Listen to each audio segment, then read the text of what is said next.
গধূলি 7টা বাজিলে আৰু মই আহিছিলোঁ পাকঘৰলৈ ভাবিলোঁ ব্লগ ভিডিঅ' এটা আৰম্ভ কৰোঁ ইয়াৰ পৰাই গধূলিখন এতিয়া কিনো কৰিম বেটাক টিউচনৰ পৰা আনিলোঁ সকলোৱে মানে কিবা এটা বনাই মেলি খালোঁ মানে বেটাই বনালে চানা যিটো মিক্স পিঁয়াজ চিয়াজ কাটি মেলি বনোৱা হয় ভুজিয়া চুজিয়া দি এইটো খাই বহুত বেছি ভাল লাগে বেটাই বনালে আমি সকলোৱে খালোঁ ঠাণ্ডা পানীৰ লগত কিন্তু দেই ইমান বেছি গৰম পৰিছে চাহ খাবই নোৱাৰি মানে আৰু এতিয়া মোৰ মানে অলপমান কাম আছে পাকঘৰত সেইকাৰণে কামখিনি কৰোঁ ভাবিলোঁ ভিডিঅ'টো ইয়াৰ পৰা আৰম্ভ কৰোঁ যিটো গৰম পৰিছে কথা চথা চব লাগি ধৰিছে ভিডিঅ' তেনেকৈ কৰাই হোৱা নাই সেইকাৰণে ভাবিলোঁ ৰাতিপুৱা হওক গধূলি হওক মানে এতিয়া যিটো গধূলি হৈ আছে ৰাতিপুৱা নহ'লেও গধূলিৰ পৰাই ভিডিঅ'টো আৰম্ভ কৰোঁ আৰু আপোনালোক সকলোকে জনাইছোঁ মোৰ নতুন এটা ভিডিঅ'লৈ স্বাগতম আশা কৰোঁ আপোনালোক সকলো ভালে আছে আৰু মোৰ ভিডিঅ'টো শেষলৈকে চাব আগতে মৰম দিয়া ধৰণে তেনেকৈ মৰম দিব আৰু ইয়াত দেখিছে গৰমত একদম অৱস্থা বেয়া চুলি তুলি এনেকৈ বান্ধি লৈছোঁ একদম অৱস্থা বেয়া আৰু আপোনালোকৰ সেইফালে গৰম কেনেকুৱা পৰিছে আমি বহুত বেছি গৰম পৰিছে এয়া চাওক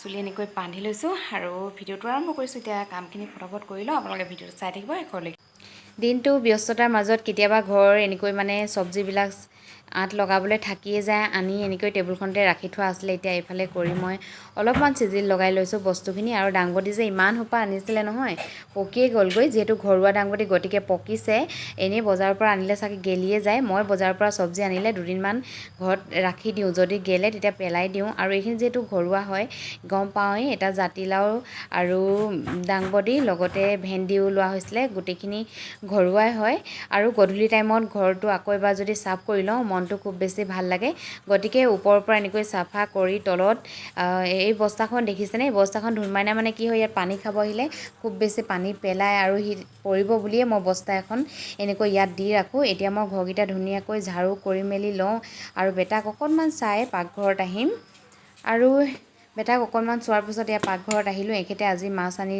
থৈছিলে মাছ অকণমান বনাওঁ বুলি ভাবিছোঁ গধূলি সময় যিহেতু বৰ বেছি কিবাকিবিও নবনাওঁ চিম্পুলকৈ মাছ কেইপিচমান ফ্ৰাই কৰোঁ এপিচ ফ্ৰাই আৰু এপিচ অলপমান জোল বনাম আৰু মাছখিনি আজি জাতিলাওৰ লগত জোল বনাম বহুত দিন খোৱা নাই এনেকৈ জাতিলাওৰ লগত গতিকে এনেকৈ বনাওঁ বুলি ভাবিছোঁ প্ৰথমে মাছ কেইপিচমান হাফ ফ্ৰাই কৰোঁ আৰু কেইপিচমান ফুল ফ্ৰাই কৰি লওঁ আপোনালোকে মাছ খাইছে নাই বাৰু মাছৰ বেমাৰ হৈছে বুলি ক'ব পৰা যে মাছ আমাৰ খোৱাই হোৱা নাই ক'ৰবাত গ'লে কেতিয়াবা খোৱা হয় আৰু এইফালে এজনী মই এইফালে কৰি আছোঁ মাছ ফ্ৰাই গৰমত একদম বনাবলৈ মেলিবলৈ মন নাযায় কিন্তু উপায় নাই বনাই আছোঁ আৰু ভাত দালি বনোৱা হৈ গ'ল এতিয়া মাছটো ফ্ৰাই কৰিছোঁ লগত জাতিলাও আলু কুকাৰত দি বইল কৰি ল'লোঁ যিহেতু টাইমটো খুব বেছি কম এবাৰ দোকানলৈ দৌৰিব লাগে এবাৰ সৰুটোৰ লগত লাগিব লাগে আকৌ বেটাৰী ফালে পঢ়ি আছে ইটো সিটো দেখা দিবলগীয়া হয় গতিকে একদম উৎপাতকৈ বনাই লৈছোঁ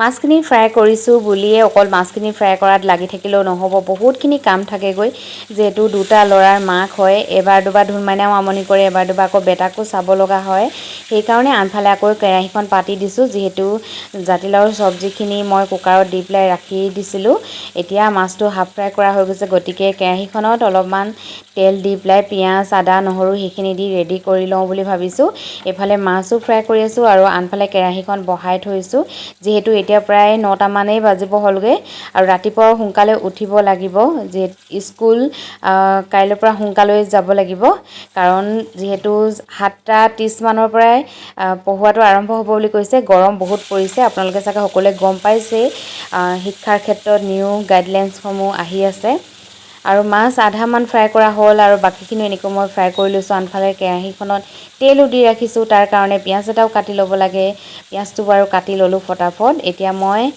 এইফালে পিঁয়াজখিনি দি পেলাই ইয়াত আদা নহৰু দি জাতিলাওখিনি মানে ইয়াতে দি দিম আৰু ভালকৈ উতল অহাৰ পিছত মাছ কেইপিচো দিম ইয়াত এয়া আদা নহৰু খুন্দনাটোতে খুন্দি লৈছিলোঁ ইমানখিনিও দেখাই থকা নাই নহ'লে ভিডিঅ'টো বহুত বেছি দীঘল হৈ যায়গৈ যে আপোনালোকে আমনি পাব পাৰে এয়া আদা নহৰু পিঁয়াজ এইখিনি হৈ গ'ল এয়া দেখিছে কুকাৰত 3টামান হুইচেল ভালকৈ জাতিলাও চব্জিখিনি দিছিলোঁ আৰু এতিয়া মাছ দি এইখিনি প্ৰায় উতল আহি ধুনীয়াকৈ হৈ গ'ল এনেকৈ বাৰু আপোনালোকে খাইনে খাবচোন স্বাস্থ্যৰ কাৰণেও ভাল আৰু খাবলৈ খুব বেছি ভাল লাগে আৰু মাছ আনিলে যে মাছৰ পেটুখিনি যদি ভাতৰ লগত এনেকৈ নাভাজোঁ মনটো বেয়া লাগে গতিকে এনেকৈ ভাজিলে মই পেটুৰ ভাজিটো খুব বেছি ভাল পাওঁ খাই গতিকে আজি ৰাতিটো এনেকৈ খালোঁ আৰু আজি হৈছে নেক্সট ডে ৰাতি ইমানকৈ আৰু ভিডিঅ' কৰি থকা নহ'ল ভাত পানী খাই কাম বনসমূহ কৰোঁ মানে প্ৰায় 10:30 মানে বাজিলে আৰু মই আজি 5:30 মানতে উঠিলোঁ। এই ধুনমাইনা উঠিলে আমনি কৰাৰ কাৰণে তাক দেউতাকক অকণমান দিছোঁ, অকণমান ফুৰাই দিব ৰাতিপুৱা যিহেতু শুই উঠিছে।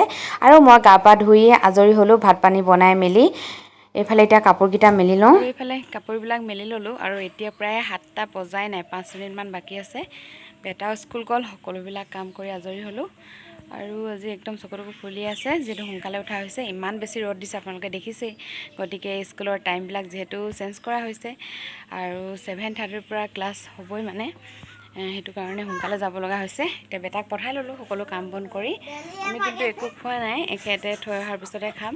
কি লাগে কি লাগে কি লাগে ধুনমাইনাক কি লাগে ধুনমাইনাক কি লাগে ধুনমাইনাক কি লাগে কি লাগে এইবিলাক ধুনমাইনা খেলি আছিলে দোকানত বহি বহি এনেকৈ ন। এতিয়া ধুনমাইনাই মই থাকিম দোকানত পাপা অহালৈকে হয়নে? দেখিবা না তুমি কি খাইছা দেখাই দিয়া। কি খাইছা? ৰাতিপুৱা ৰাতিপুৱা জেলি, ৰাতিপুৱা ডেইলি খাইছে ডেইলি ডেইলি। আৰু 8টা বাজিবলৈ প্ৰায় 20 মিনিটমান থাকোঁতে এখেত ঘৰ আহি পালে বেটাক স্কুলত থৈ। এতিয়া মই মানে গা পা ধুই যিহেতু চাকি দিয়া হোৱা নাই আৰু ধূপ চুপ একো দিয়া হোৱা নাই, মনটো ভাল নালাগে, গতিকে এয়া চাকি গছ দিবলৈ ৰেডি কৰিছোঁ। গা ধুই আহি যদি ধূপডাল নিদিওঁ তেতিয়া ভাল নালাগে। চাকি বাৰু সদায় নিদিওঁ, মঙলবাৰ আৰু বৃহস্পতিবাৰে দিয়া হয়। আৰু ধূপডাল যদি জ্বলাই নলওঁ একো খাবলৈ মন নাযায় গাটো ধোৱাৰ পিছত। সেইকাৰণে এনেকৈ চাকি গছ দি পেলাই এতিয়া ৰেডি কৰি লৈছোঁ। তাৰপিছতহে আমি কিবা এটা বনাই মেলি খাম। মানে ৰাতিপুৱা যিহেতু ভাত বনাইছিলোঁ ভাতেই খাম আৰু ভেন্দি ভাজি ভাত দালি এনেকৈ আছিলে। এতিয়া এয়া সেনেকৈ ভগৱানক অকণমান পূজা কৰি ল'লোঁ। কিমানখিনি পাৰোঁ নাজানো, ভগৱানেও আশীৰ্বাদ কৰিলে হয় ভালে কুশলে থাকিবলৈ। আমৰ বতৰ, যদি আচাৰ নথওঁ মনটো বেয়া লাগিব, গতিকে এখেতে সেইদিনা আম লৈ আহিছিলে।